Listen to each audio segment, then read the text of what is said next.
WikiHow, a beautiful place where you can learn how to do literally anything in the world, like how to urinate in the ocean discreetly, or how to shower with a lemon. I don't know if I've ever wondered how to shower with a lemon. I feel like it's pretty straightforward. You get in the shower and you hold a lemon. But the coolest thing about WikiHow, in my opinion, is this button called Random, where if you click that button, you get a completely random article from their archives about how to do some weird, obscure thing. What if I press that button 100 times? What would happen? What skills would I learn? What strengths would I gain? I'm about to press this button 100 times and learn every skill. I have a couple rules for this challenge. Rule number 1, I cannot click random until I have both learned and completed the skill described in the article. For example, if I got how to shower with a lemon, I couldn't move on until I actually showered with a lemon.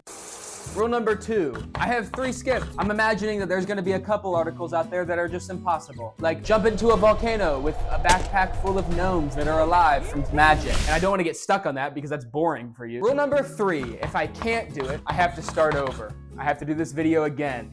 And I'm gonna cry because it's definitely gonna happen. 100 skills, I can't learn all of those, that's insane. But we got this, okay? We're gonna learn all 100 skills together, I believe in us. So let's do it. Let's hit random. How to ride a road bike. I don't have a road bike. I don't know how I'm gonna do that. I don't know how I'm gonna do this, to be honest. All right, cool. Yeah, no, that's cool. Future Vance, have you found a road bike? We got a bike off of Facebook Marketplace. Hey. The whole thing works pretty much except the gear shifter, which probably should have known that when the guy said this. The brakes work, it's just this needs kind of a little bit of help. Didn't know what he was pointing to or what that thing was. I just assumed that it was fine. But that's okay. It's stuck on the highest gear, so we just gotta get those quads engaged. But first, let's learn how to do this. Step 1, positioning your body. Raise the saddle to about hip level. Step 2, never put mustard in fridge. I think that's an ad. I don't think that's part of the article. But we will not do that. Step 2, position the pedals horizontally before you mount the bike. Step 3, look forward and keep your head up. This is an intense angle. This is a wild angle. I'm not sure what these arrows mean. Just move both sides of your head in, maybe? Be as aerodynamic as you can. I wonder if I can film from that angle. This is pretty straightforward. I feel like it's just normal bike stuff, like ride with your elbows bent, keep your spine bowed slightly, align your knees over your feet. But the most important step in all of road biking is wear tight clothing that fits you well. Future Vance, you better be doing that, okay? Or else you're in danger. This challenge might end right here. I have my tightest clothes on that I could find. They're not that tight though. I hope I don't explode. Also, we're in the alley behind my building. Well, it's not mine. I rent a room in the building. I wish I owned it. Anyways, let's ride.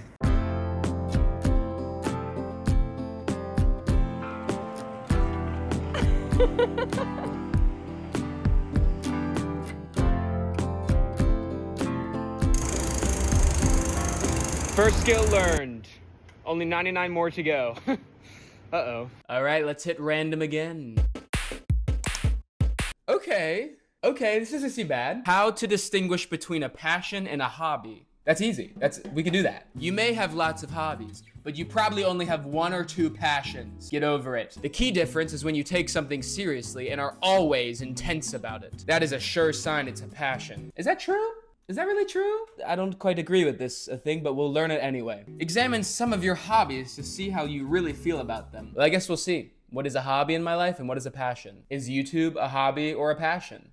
Is loving my wife a hobby or a passion? We'll see. Between each step, let's figure out if being married is a hobby or a passion for me. I don't know. Step 1, pay attention to what occupies your mind most often. When you are driving, trying to fall asleep, or oh, wait, I thought they were doing that at the same time. When you're driving, you know, trying to fall asleep, as one does, how seriously do you take that? Are you intense about it? Do you really care? No, it's just a hobby for you. You probably just fall asleep at the wheel because it's a hobby. If you find yourself constantly thinking about an activity when you aren't doing it, that may be a passion. All right, I'm gonna set an alarm for some random time tonight. It'll go off, and once it goes off, I'll tell you what I was thinking about. Maybe it'll be my marriage, and that means it's a passion. Maybe it won't. It'll be something else as my passion. I don't know. We'll see.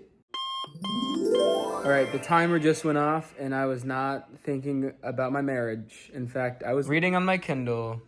Not sponsored. Mistborn by Brandon Sanderson. Good book. Step 2, evaluate how you spend your time. So I spend a lot of time with my wife. 1, because we're married, and 2, because we live in a very tiny apartment. So to prove that point, I told her to hide, and we'll see how long it takes me to find her.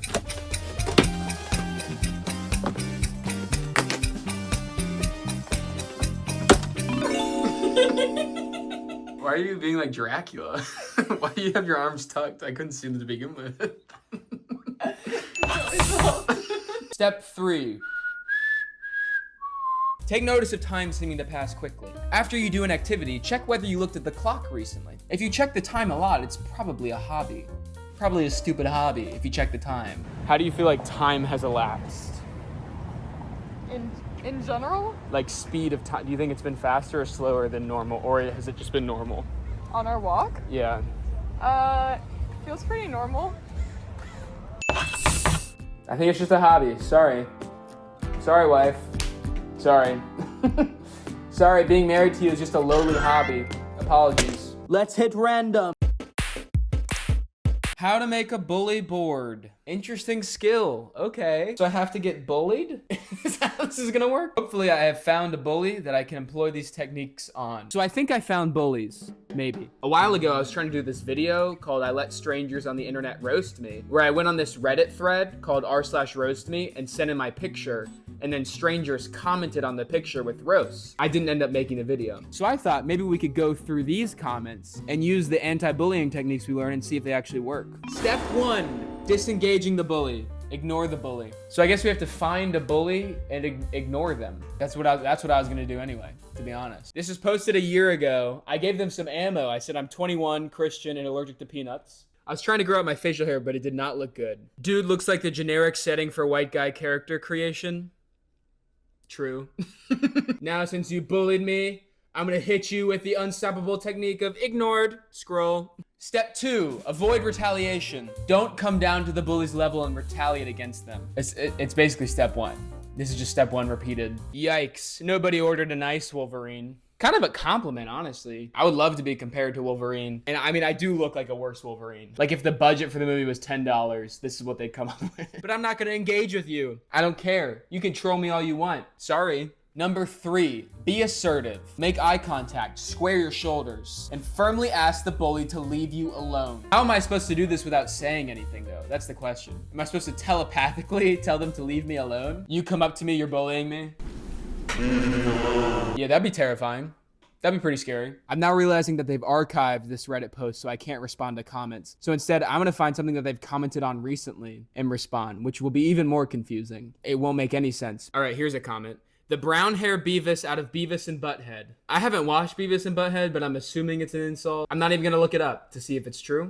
We don't need that in our lives. So let's find another post that Sensitive Doubt 2372 has commented on and just be assertive. I found something he commented on 7 days ago. Someone is asking about installing an outdoor network rack. I don't know what that means. He commented, looks more like that's been delivered than installed. Still bullying. Actually, I don't know. I don't know enough about the situation to know if that's bullying or not. So we're gonna be assertive and send him an emoji. That's eye contact right there. That's 2 eyes bearing into his soul. You mess with us, a year later, we're gonna comment on some obscure post that you're on, and you're not gonna understand it. You're gonna be confused. That's revenge. Step 4, prepare effective comebacks. Now this I can do. Some examples of good comebacks include, is that the best you can do? Or, you're acting like a bully, please stop. Okay, that's not a great comeback, but I'm sure the person who wrote this was very sincere, and this is a very serious problem, and a lot of people deal with this, but don't use that comeback. Okay, so for this last one, I found someone on my Instagram who maybe is bullying me. It was a reply to my story when I said I had gotten 100,000 followers and was thanking people, and he just said Z, and I think maybe he meant like, oh, I'm so sleepy because your story was so boring. There's like a 95% chance he just accidentally put the letter Z and sent it, but I'm going to take it as if it's bullying for the point of this video. So we have to come up with a perfect comeback. How can you top that?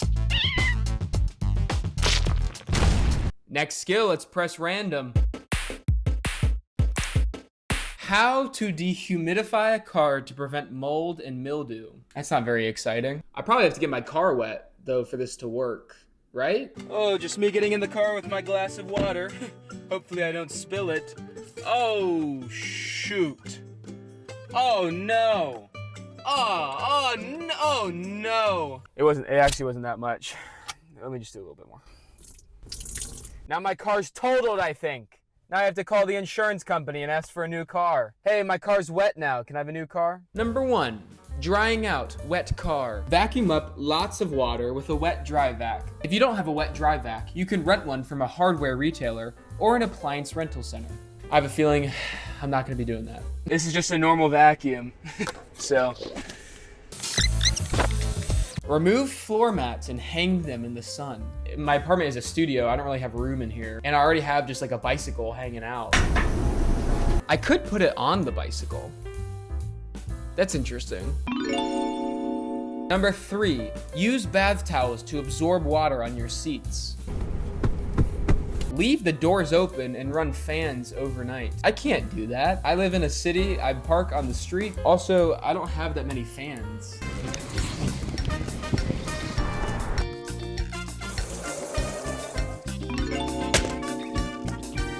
You can't stop me, all right? I'm unstoppable. Let's hit random again. How to tell if a married man is using you. 16 red flag. This is gonna be complicated.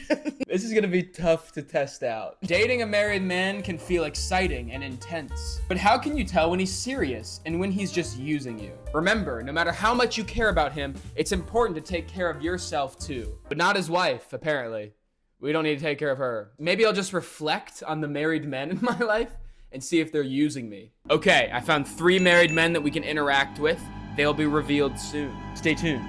Number 1, the relationship revolves around his schedule. It's a red flag if you work around his plans, but he won't do the same. That's because he's married. He's a married man. He has a spouse and maybe children. He's trying not to get caught. Okay, and honestly, you should be more sensitive to that because you decided to date him. You can't be like, who's Rebecca and why are you going to see your family on Christmas with your 4 kids? Why not spend time with me? I'm the one who's dating you, okay? She's just married to you. I don't care about her. The first victim is Jack, my friend. His name's Jack, and he's my friend. And he's married, and I'm gonna text him, hey, do you want to hang right now? If he responds with a yes, let's hang out right now, he's not using me. If he texts me literally anything else, a no response, can we hang later because I'm busy, then he's using me.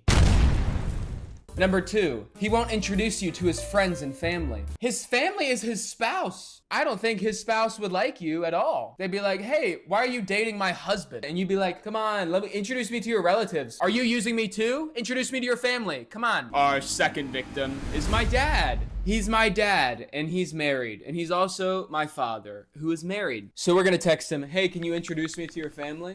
If he responds yes, he's not using me. We're golden. But if he responds no, or he ignores me, which I think is probably gonna happen, or if he sends me like a weird article about Gen Z and how they're doing these days, or some politics or something, then we'll know he's using me. Hopefully you're not, Dad. Hopefully you're not, Father.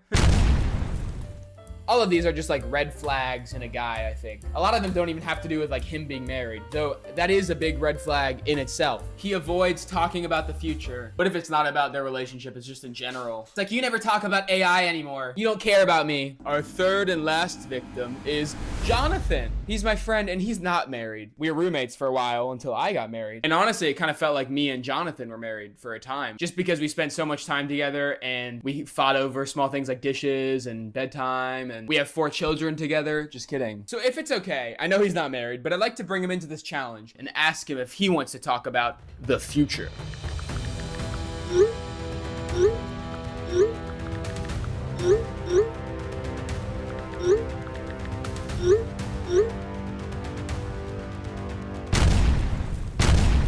All right, I think we can officially say that the married men in my life are using me. It's tragic, but I mean, if they're married men, what do you expect from them? Not to use you? No. Okay. I think we might have to use a skip.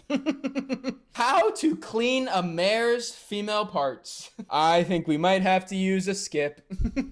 Because I don't want to do this. Am I even legally allowed to do that? That feels like it's a crime. Imagine me trying to pitch this idea to someone, like, hey, like calling up a barn and being like, hey, can I wash your horse's female parts? All right, well, I'm gonna get working on this. We'll probably have to skip, but we'll see what happens. If you have a horse and you're in the Los Angeles area, let me know. But in the meantime, you can subscribe. But tell your friends, because to be honest, if no one watches this, I might not keep doing it because it takes a lot of work and a lot of time. And I have to like make money and I have to like work and that sort of stuff. So it's hard to justify spending this much time on WikiHow trying to clean horses and whatnot if no one's watching. But I'm super grateful for those of you watching right now and those of you who have been watching. We're at 20,000 subscribers. That's insane. That's actually crazy. How did we do that? Thank you so much. See you guys again soon. Hopefully we don't have to use a skip, but thinking we might have to. So, love y'all.